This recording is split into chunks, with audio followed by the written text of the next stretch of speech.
ನಮಸ್ತೆ ವೀಕ್ಷಕರೇ, ಎಲ್ಲ ವೀಕ್ಷಕರಿಗೂ ನಮಸ್ಕಾರ. ನಮ್ಮ ವಿ ಟಿ ವಿ ಚಾನಲ್ಗೆ ಸ್ವಾಗತ ಸುಸ್ವಾಗತ. ಪ್ರಿಯ ವೀಕ್ಷಕರೇ, ಇಂದು ನಾವು ವಿಮರ್ಶೆ ಮಾಡಲು ಹೊರಟಿರುವ ಚಿತ್ರದ ಹೆಸರು ಕರಟಕ ದಮನಕ. ಏನು ಚಿತ್ರದ ಹೆಸರು ವಿಶೇಷವಾಗಿದೆ, ಹೊಸದಾಗಿದೆ ಅನಿಸ್ಬೋದು. ಖಂಡಿತವಾಗಿ ಈ ಚಿತ್ರ ಹೊಸದಾಗಿದೆ, ವಿಶೇಷವಾಗಿದೆ.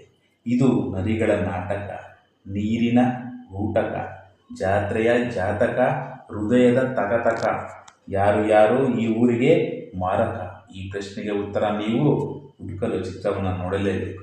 ಪ್ರಿಯ ವೀಕ್ಷಕರೇ, ಸಿನಿಮಾ ಅಂದರೆ ಬರೀ ರಂಜನೆಯಲ್ಲ, ರಕ್ತನೂ ಅಲ್ಲ, ಬರೀ ಕಲ್ಪನೆಯೂ ಅಲ್ಲ, ಅವಾಸ್ತವಿಕ ಜಗತ್ತಲ್ಲ.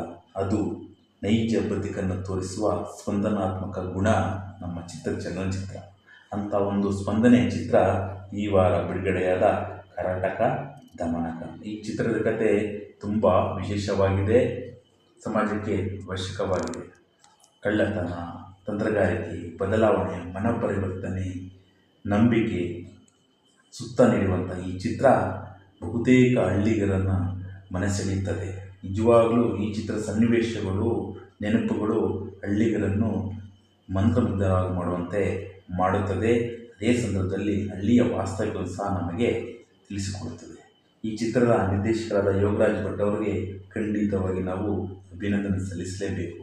ಅವರ ಸದಾಭಿರುಚಿಯ ಆಯ್ಕೆಗೆ ಮತ್ತು ಹಾಸ್ಯ ಪ್ರಧಾನತೆ ಮೂಲಕ ತುಂಬ ಗಂಭೀರದ ವಿಚಾರಗಳನ್ನು ನಮ್ಮ ತಲೆಗೆ ಉಕ್ಕುವಂತೆ ಮಾಡಿದ್ದಾರೆ.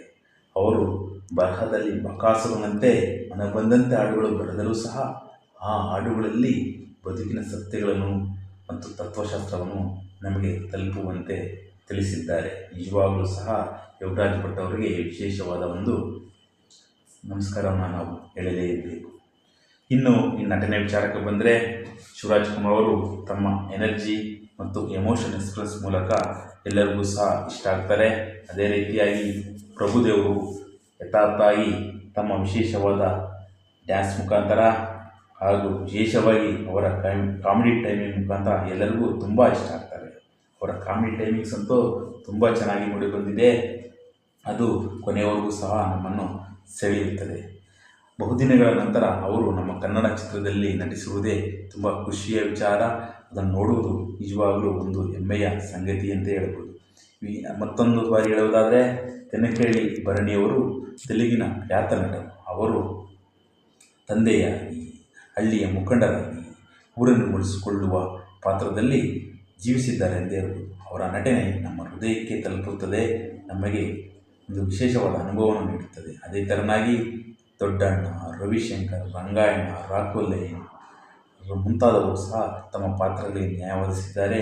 ಉಳಿದಂತೆ ಹಳ್ಳಿ ಹುಡುಗಿಯ ಪಾತ್ರದಲ್ಲಿ ನಟಿಯರು ಸಹ ಮಿಂಚಿದ್ದಾರೆ. ಈ ಚಿತ್ರದಲ್ಲಿ ಹಾಡುಗಳು, ನೃತ್ಯ, ಸಂಗೀತ ಹಿತವಾಗಿವೆ. ಅದೇ ರೀತಿಯಾಗಿ ತುಂಬ ಇಷ್ಟವಾದಂದರೆ ಗ್ರಾಮೀಣ ಸೊಗಡಿನ ಪರಿಮಳವನ್ನು ಈ ಚಿತ್ರವನ್ನು ನೋಡೋದ್ರ ಮೂಲಕ ನಾವು ನಿಜವಾಗಿ ಅನುಭವಿಸಬಹುದು ಎನ್ನಿಸ್ತದೆ. ಯಾಕಂದರೆ ಅಷ್ಟು ಚೆನ್ನಾಗಿ ಆ ಸೆಟ್ಟಿಂಗ್ಸನ್ನು ನಾವು ಕಾಣಬಹುದು.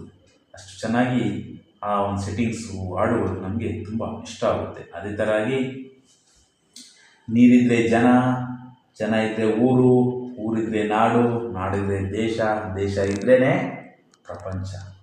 ಈ ರೀತಿ ಪ್ರತಿಯೊಂದಕ್ಕೂ ಸಹ ನಾವು ಅವಿನಾಭಾವ ಸಂಬಂಧವನ್ನು ನೋಡ್ಬೋದು. ಈ ಸಂಬಂಧಗಳನ್ನು ಹಂತವಾಗಿ ಈ ಚಿತ್ರದಲ್ಲಿ ವಿವರಿಸಿದ್ದಾರೆ. ಈ ಚಿತ್ರ ಪ್ರಸ್ತುತ ಹಳ್ಳಿಗಾಡಿನ ಸಮಸ್ಯೆಗಳನ್ನು ಸೂಕ್ಷ್ಮವಾಗಿ, ಸಂವೇದನಾಶೀಲವಾಗಿ ಪ್ರತಿಬಿಂಬಿಸಿದ್ದಾರೆ ಈ ಚಿತ್ರದಲ್ಲಿ.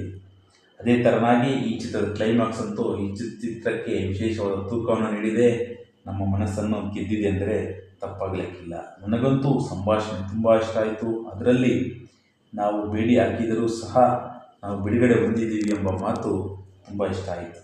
ಅದೇ ಥರನಾಗಿ ನಾನು ಮನುಷ್ಯ ಎಂದು ಘಂಟಾಘೋಷವಾಗಿ ಹೇಳುವ ಮಾತುಗಳು ಪಟ್ಟರು ಬದುಕಿನ ಬಗ್ಗೆ ಹೊಂದಿರುವ ಅಪಾರವಾದ ತತ್ವಶಾಸ್ತ್ರವನ್ನೇ ಹೇಳುವಂತಿದೆ. ಈ ಚಿತ್ರ ನಗುವಿನ ಜೊತೆಗೆ ನೈಜತೆಯನ್ನು ತಿಳಿಸುತ್ತೆ, ನೈಜತೆಯೊಂದಿಗೆ ನಮಗೆ ಜ್ಞಾನೋದಯ ಸಹ ಮೂಡಿಸುತ್ತೆ. ಅದೇ ರೀತಿಯಾಗಿ ಬದುಕಿನ ಬಗ್ಗೆ ವಿಡಂಬನೆಯನ್ನು ಸಹ ನಮ್ಮ ತಲೆಗೆ ಹಚ್ಚುತ್ತೆ. ಕೊನೆಯದಾಗಿ ಆ ಹಾಡಂತೂ ತುಂಬ ಕಾಡುತ್ತೆ. ಮನುಷ್ಯ ನೀನ್ಯಾರು, ನಿನ್ನ ಊರು ಯಾರು ಎಂಬುದು ನಾವು ನಮ್ಮ ಮೂಲವನ್ನು ಎಂದಿಗೂ ಮರೆಯಬಾರದು ಎಂದು ನಮಗೆ ಅರ್ಥ ಮಾಡಿಸುತ್ತೆ.